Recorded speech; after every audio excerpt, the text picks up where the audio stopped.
কোরআনের মাহফিল বন্ধ করার জন্য যদি ওসি দায়িত্ব নেন, তাহলে যাত্রা প্যান্ডেলের বন্ধর দায়িত্ব কে নেবে? আমি আপনাদের ক্ষেত্রে আরজ করছি, আমি বাংলাদেশ প্রশাসনকে ভালোবাসি, আমি বিশেষ ক্যাডার। প্রয়োজন বোধে ওসিকে আমার কাছে আসতে বলেন, আমি দেখি ওনার সাথে কথা বলি। উনি কয় টাকা ঘুষ খাইছে আমি একটু দেখতে চাচ্ছি। ওনাকে একটু আসতে বলেন, ওসিকে আসতে বলেন, আমি দেখা করি যাই। আমার মাহফিলের সমস্যা কি?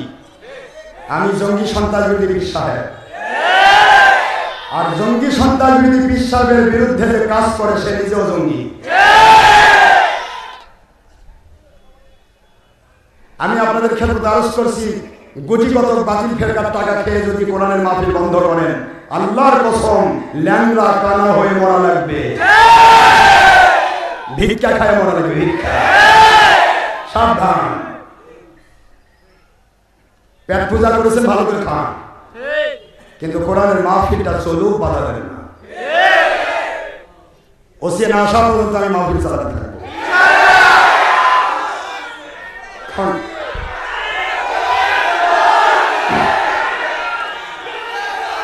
কারণ আমি বিশেষ ক্যাডার, বিশেষ ক্যাডারের মাহফিল বন্ধ করে কোন ইসি আমি সেই ওসিকে দেখতেছি।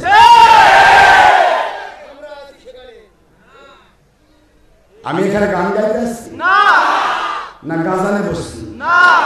কি ক্ষতিটা কি?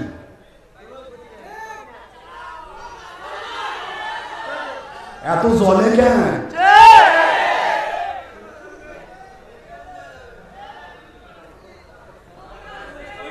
আমার সম্মানিত বিশেষ ক্যাডার ভাই, প্রকৌশলী ভাইজান, আপনি আমাকে নিয়ে এসেছেন, ওসি সাহেব যদি ডিস্টার্ব করে ওনাকে ডাকে, আমি দেখা করবো না।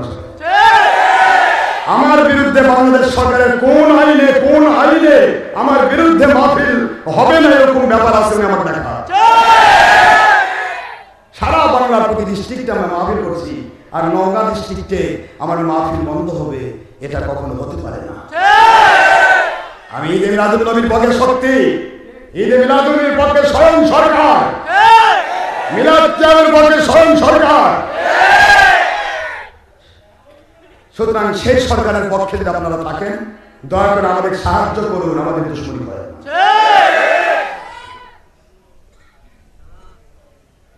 কি অসুবিধা হচ্ছে?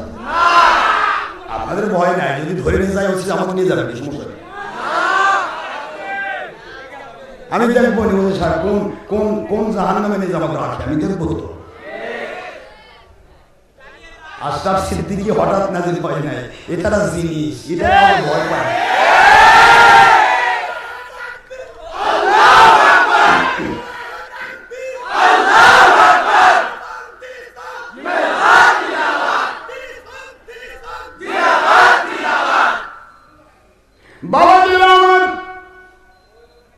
আমি আপনাদের খেদমতে আরজ করব, শুধু এইটুকু বলতে চাইবো, আল্লাহর বন্ধু বললেন আমার উম্মতেরা কয় দল হবে,